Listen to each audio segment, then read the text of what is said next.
असली का आरोहीला द्यायची का? अर्थाला सांगायचं ना, आरोहीला कशाला? गगड्या मी अर्थाला सांगितलं होतं.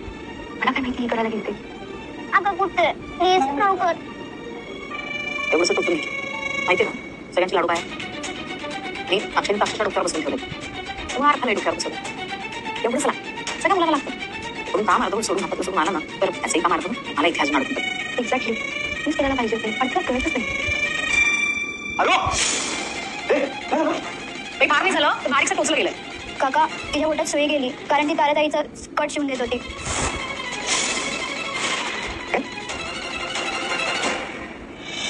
Good morning. गुड मॉर्निंग कुठे आहेत नवीन शेफ? मॅडम त्यांचा एक अर्जंट फोन आला म्हणून ते धावत निघून गेले. फोन आला म्हणून घाईत निघून गेले. आता ते काम सोडून आज पहिला दिवस आहे ना त्यांचा. ते असं अनप्रोफेशनल वागणार असतील तर त्यांना कामावरून काढून.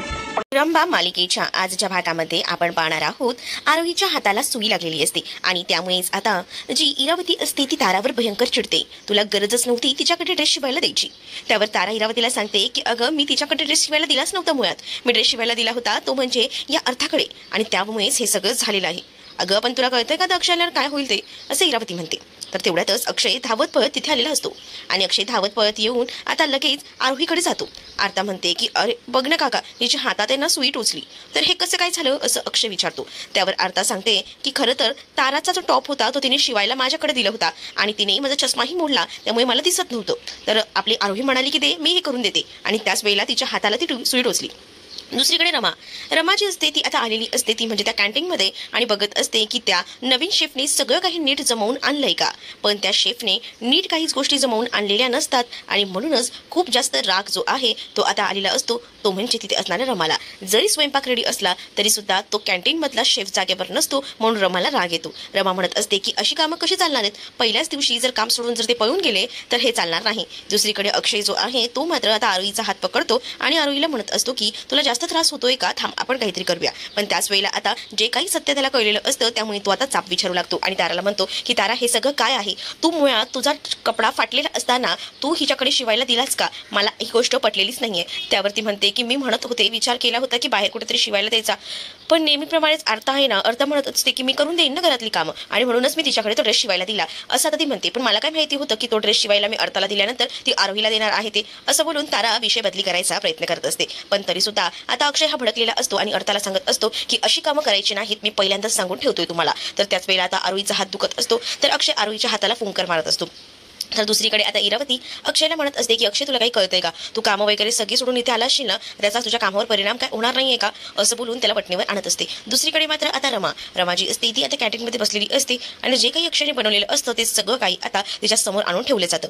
का तर आता तिचा मूड जो आहे ते रिफ्रेश होण्यासाठी तिला फ्रूट सलाड त्यासोबत बऱ्याच गोष्टी ज्या अक्षयने केलेल्या असतात त्या समोर आणून ठेवलेल्या असतात आणि आता हे पदार्थ जेव्हा रमा पाहते तेव्हा रमाला खूपच छान वाटतं आणि रमा जी आहे ते एक चव घेते. तर रमाला हे खूप जास्त आवडतं. तर रमाला ते म्हणते की हे मस्तच झालं आहे पण त्याच वेळेला आता पण ते असं सोडून जायला नको होतं त्यांनी अर्ध्यावर, असं देखील रमा सांगत असते. त्यावर ते सांगतात की त्यांच्या मुलीची काहीतरी तब्येत अचानक बिघडली ना म्हणून त्यांना जावं लागलं आणि तुम्हाला तर माहिती की मुलांचं असं काही असलं तर धावत पळत जावं लागतं, तुम्हाला नाही समजणार मॅडम, असं बोलल्यानंतर रमाच्या मनाला कुठेतरी लागतं. रमा म्हणत असते की मला कसं समजणार नाही, इथे मी 150 मुलं सांभाळते तर मला काही कळणार नाही का. असू दे त्यांची एक चूक आपण माफ करूया कारण त्यांनी इतकं उत्कृष्ट असा स्वयंपाक केलेला आहे त्यामुळे त्यांची एक चूक माफ, पण त्यांना सांगा पुन्हा अशा चुका करू नका. तर त्यावर तो मॅनेजर जो असतो कॅन्टीनचा सांभाळणारा तो सुद्धा खुश होतो. तो म्हणत असतो की ठीक आहे मॅडम मी बोलतो सरांसोबत. तर त्यानंतर आता रमा अक्षयने केलेले पॅटीज आणि सगळं काही खात असते कारण तिला ते खूप जास्त आवडलेलं असतं आणि म्हणूनच ती सगळं काही एन्जॉय करत असते. तर दुसरीकडे मात्र आता अक्षयला इरावती सांगत असते की जा म्हणून इरावतीने सांगितल्यामुळे अक्षय धावत पळत आता आलेला असतो आणि जेव्हा अक्षय धावत पळत येतो तेव्हा कॅन्टीनमध्ये असलेला तो माणूस अक्षयला सांगू लागतो की तुम्ही जे काही बनवलं होतं ते खरं तर खाल्लेलं आहे मॅडमनी, पण तुम्हाला सांगू का मॅडमने तर या सगळ्या गोष्टी खाल्ल्यात पण एक गोष्ट तर तुम्हाला कन्फर्म सांगतो की काहीतरी प्रॉब्लेम आहे, म्हणजे तुम्ही वेळेवर आलात म्हणून नाही तर तुम्हाला प्रॉब्लेम झाला असता कारण मॅडमने सांगितलं होतं की तुम्ही जर वेळेवर नाही आलात तर तुम्हाला कामावर काढून टाकावं. त्यानंतर मी तुम्ही जे काही बनवलं होतं ते सगळं काही मॅडमना दिलं तेव्हा मॅडमना आता विश्वास बसलाय त्यामुळे एक संधी तुम्हाला मॅडमने दिली त्यामुळे असं काम सोडून मध्येच जाऊ नका असं देखील आता अक्षयला सांगण्यात येतं. अक्षय म्हणतो की ठीक आहे. तर दुसरीकडे मात्र आता जे गुरुजी असतात त्यांना जाऊन अण्णासाहेब आणि त्याचसोबत रमा आणि साई गेलेले असतात आणि त्यावेळेला गुरुजींना अनेक प्रश्न विचारलेले असतात अण्णासाहेबांनी, कारण अण्णासाहेबांना असं वाटत असतं की लवकरात लवकर हे लग्न व्हायला हवं आणि त्यासाठी त्यांनी बरीच मेहनत केलेली असते. आणि त्याच वेळेला आता ते गुरुजी जे असतात ते म्हणत असतात की लग्नाच्या पहिल्या ज्या गाठी बांधलेल्या असतात त्या अशा सहजासहजी वेगळ्या करता येत नाही, तुम्हाला माहिती आहे का हे सगळं करणं ना खूप चुकीचं आहे हे देखील म्हटलं जातं. आपण जरी विचार केला दुसऱ्या लग्नाचा तरी वर ज्या गाठी बांधलेल्या असतात त्याचा आपण काही करू शकत नाही असं देखील गुरुजी जेव्हा म्हणतात तेव्हा रमा पुन्हा एकदा भूतकाळात रमते आणि त्यानंतर मात्र रमा जी आहे ती तिकडनं निघून जाते. तर रमाला आता डायरेक्ट जायचं असतं ते म्हणजे देवळात, कारण रमा जी आहे ती खरं तर खूप जास्त अस्वस्थ असते. ज्या काही घटना तिच्या आयुष्यात घडत असतात त्यामुळे ती डिस्टर्ब असते आणि त्याच देवळात आता अक्षय आणि त्याचसोबत इथे ती आरोही सुद्धा आलेली असते. आरोही आणि अक्षय आता देवाला लागणार आहे म्हणून काही फुलं वगैरे हे सगळं घ्यायला तिथे थांबलेली असतात आणि जेव्हा दोघंही जण तिथेच थांबतात ना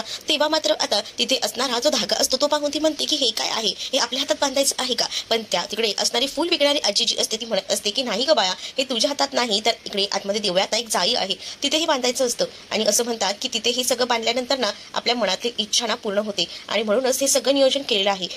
तू सुद्धा बघ बांधून, तुझ्या मनातली इच्छा पूर्ण होते का असं देखील तिला म्हटलं जातं. त्यावर आता ती म्हणते की हो मी बांधून बघतेच. तर देव आपल्या अशा सगळ्या इच्छा पूर्ण करतो का? तर ती आजी म्हणते की हो, देव आपल्या सगळ्या इच्छा पूर्ण करतो. मग आता मी देवबाप्पाला चॉकलेटचं सांगणार आहे. तर चॉकलेटच्या ज्या काही गोष्टी आहेत ना ते तू बाबांना सांगून तुला मिळू शकतेस, पण त्यापेक्षा जर ज्या गोष्टी तुला आयुष्यात पाहिजे आहेत त्या गोष्टी तू देवीकडे मागू शकतेस, त्या तुझ्या इच्छा लवकरच पूर्ण करतील असं देखील आता त्यांनी सांगितलेलं असतं. आणि जेव्हा ही गोष्ट जेव्हा कळते ना तेव्हा मात्र खूप जास्त आनंद जो आहे तो खरं तर आरोहीला झालेला असतो. आरोही म्हणते की बरं झालं मला काहीतरी भेटले, पण आता आपण आपल्या आईलाच देवाकडे मागायचं असं तर कन्फर्म तिचं झालेलं असतं. आणि म्हणूनच ती लगेच आता आतमध्ये जायला निघतात. दोघंही जण जेव्हा आतमध्ये जायला निघतात तेव्हा मात्र आता पुढे जी रमा असते ती सुद्धा त्याच देवळात जायला निघालेली असते. आणि जेव्हा ती त्याच देवळात जायला निघालेली असते ना तेव्हा मात्र सगळं नियोजन आधीच झालेलं असतं. जसं की रमा जी आहे ती आता आपली चप्पल काढते आणि तिकडनं जायला निघते तेव्हाच मात्र रमाची जी सँडल असते तिथेच असते. तर जेव्हा आतमध्ये जायला निघालेली ही आरोही असते ना तेव्हा ती चप्पल पाहते आणि तेव्हा तिला ही चप्पल बघून ना खूप मोठा धक्काच बसतो, कारण ना तिला ती चप्पल खूप जास्त आवडते. दुसरीकडे रमा जी असते ती देवळात गेलेली असते आणि देवळात जाऊन देवी आईसमोर हात जोडते आणि मी माझा भूतकाळ का विसरू शकत नाही आहे असं ती देवी आईसमोर म्हणत असते. दुसरीकडे आरोही देवळात जात असताना समोर बघते तर काय, रमाची सँडल असते. रमाची सँडल बघूनच आता तिला खूप जास्त आनंद झालेला असतो. ती पाहते तर काय, बापरे ही सँडल किती भारी आहे ना, बाबा बघा ना, मला ना अशीच सँडल हवी असं देखील ती अक्षयला म्हणत असते. अक्षय तिच्यावर चिडतो आणि म्हणतो, गे काय करतेस तू, या कोणाची तर दुसऱ्यांच्या चपला आहेत आणि या चपला तू घालून बघतेस, अरे नाही नाही नाही काढ पहिले, कोणतरी बघेल ना असं बोलून ती आता भयंकर चिडलेली असते. आणि ती आता सांगत असते की नाही ना, मला ही सँडल खूप आवडली, मला अशी एक सँडल घेऊन देशील ना.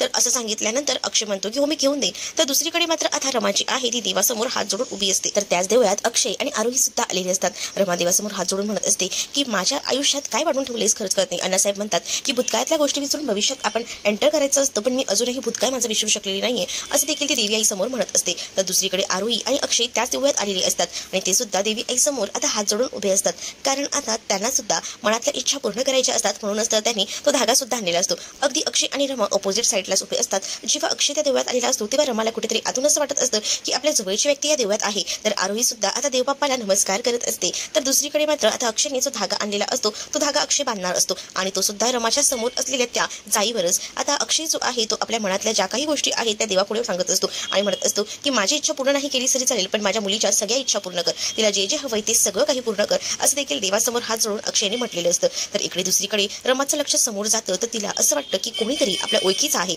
आणि म्हणूनच ती पाहत असते. तर दुसरीकडे आता अक्षय जो आहे तो मात्र आता त्याला जी काही धागा मिळालेला असतो तो धागा तो आता बांधायला जातो. तर दुसरीकडे रमाचं सुद्धा लक्ष जातं. रमा ही विचार करते की हा धागा जो आहे तो कसाच काही सुटतोय, कारण जो धागा अक्षयने बांधलेला असतो ना त्याची गाठ आहे ना हळूवारपणे सुटलेली असते आणि म्हणूनच रमाचं लक्ष जातं. रमा विचार करते की हा कोणाच्या तरी स्वप्नांचा धागा आहे, तो असा सुटायला नको आणि त्यामुळेच आता त्या स्वप्नांच्या धाग्याला आपण बांधून ठेवूया, जेणेकरून समोरच्याने देखील काहीतरी स्वप्न पाहिली असतील त्याची ती स्वप्न पूर्ण होतील असंच कुठेतरी आता रमाला वाटत असतं. आणि म्हणूनच रमा जी आहे ती त्या गोष्टीचा विचार करते आणि तो धागा बांधते. तर दुसरीकडे आपल्याला पाहायला मिळतं रमा आता घरी आलेली असते. ती विचार करत बसलेली असते, कारण ती म्हणत असते की आज देवळात काहीतरी होतं जे माझ्या अगदी जवळचं होतं, पण मला ते जाणवलं नाही. पण काय होतं, एवढ्या जवळची गोष्ट माझ्या आयुष्यात आज काय घडून गेली असाच विचार ती करत असते. तेवढ्यातच तिथे आता अण्णासाहेब आलेले असतात आणि अण्णासाहेबांनी येताना रमा आणि साईसाठी गिफ्ट आणलेलं असतं आणि ते सांगत असतात की तुमच्यासाठी गिफ्ट आणलंय हे उघडून बघ. तर तेवढ्यातच साई देखील तिथे येतो आणि साई म्हणत असतो की अण्णा हे सगळं काय आहे. तर अण्णांना तो हे सगळं बोलत असताना अण्णा म्हणतात अरे विचारत बसायचं नसतं रे, लवकर सगळं खोल चल बघू. आणि असं बोलून त्याला आता ते सगळं सामान खोलायला लावत असतो आणि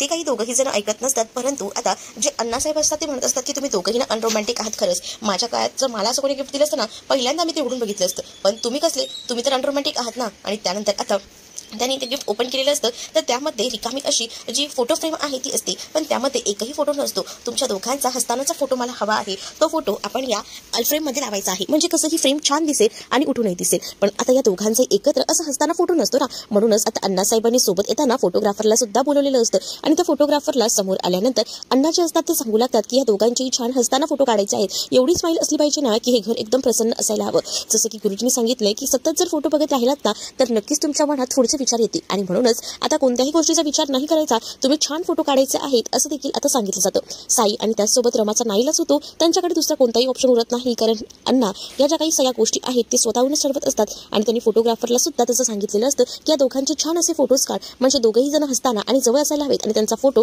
मला आता या घरात लावायचा आहे, तो सुद्धा हसताना स्माइली फेसवाला, आणि त्यामुळेच तुम्ही हे सगळं मला करून देणार आहात असं ते फोटोग्राफरना सांगतात. तर दुसरीकडे रमा आणि त्याचसोबत साई एकमेकांकडे पाहत असतात. दोघंही जण खूप जास्त कन्फ्यूज झालेले असतात की अण्णांना कसं समजवायचं, पण अण्णांसमोर रमा काहीच बोलू शकत नसते. अण्णा म्हणतात म्हणून रमा आता साईसोबत फोटो काढायला तयार होते. दोघंही जण जबरदस्ती का होईना त्या फोटोसाठी तयार होतात आणि दोघेही जण तो फोटो काढतात. आता फोटो तर काढून झालेला असतो, पण तो आता फोटो घरातही लावला जातो. आणि जेव्हा रमा तो फोटो बघते तेव्हा रमा खूप जास्त चिडते आणि रमा जी आहे ती म्हणते की हा फोटो इथे कोणी लावला. त्यामध्ये रमा आणि साई दोघंही जण हसत असतात आणि तो फोटो जो आहे तो बघितल्यानंतर रमा भयंकर चिडते. तर अण्णा म्हणतात की हा फोटो मी लावलेला आहे, कारण आपण कालच हे फोटो काढलेत, मग काय फक्त ठेवून द्यायला काढलेत का? मी तुम्हाला आधी म्हटलं होतं की तुमचा मी हा मोठा फोटो बनवून लावणार आहे आणि तसंच मी केलेला आहे, असं देखील आता रमाला अण्णा सांगत असतात. तर दुसरीकडे अक्षय जो आहे त्याला आता कुठेतरी देवळात कोणीतरी आपल्या जवळची व्यक्ती आली होती आणि त्या सगळ्याचा भास होऊ लागतो आणि तो त्याच गोष्टीचा विचार करत असतो की कोण आली होती देवळात एखादी व्यक्ती आपल्या जवळची. याच गोष्टीमध्ये तो आता हरवून गेलेला असतो. तर दुसरीकडे आता अर्था आणि त्याचसोबत आरोही या दोघींना एका स्कूलमध्ये टाकलेलं असतं आणि त्या स्कूलमध्ये अक्षय त्यांना सोडायला चाललेला असतो.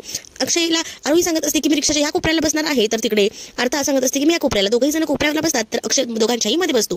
तर आता रिक्षा स्टार्ट होते. तर दुसरीकडे आता आरोहीला गायब करण्याची सुपारी इरावतीने दिलेली असते. इरावती एका गुंडाला म्हणते आणि त्याचा फोटो दाखवते आणि म्हणते की या मुलीला शाळा सुटायच्या आधी गायब करायचं आणि ही सगळी जबाबदारी तुझी. जोपर्यंत मी बोलत नाही तोपर्यंत त्या मुलीला सोडायचं नाही आणि त्यासाठी त्या गुंडाला तिने पैसे सुद्धा दिलेले असतात. आता हे तर गुंडांनी जेव्हा आरोहीला गायब करतील तेव्हा आरोही आणि रमाची भेट होईल का, की रमाच आरोहीला सोडून आणेल, हे पाहणं इंटरेस्टिंग असणार आहे. तुम्ही जर आपल्या चॅनलवर नवीन असाल तर चॅनलला नक्की सबस्क्राईब करा. चला तर मग भेटूया पुढच्या भागामध्ये. तोपर्यंत टाटा बाय.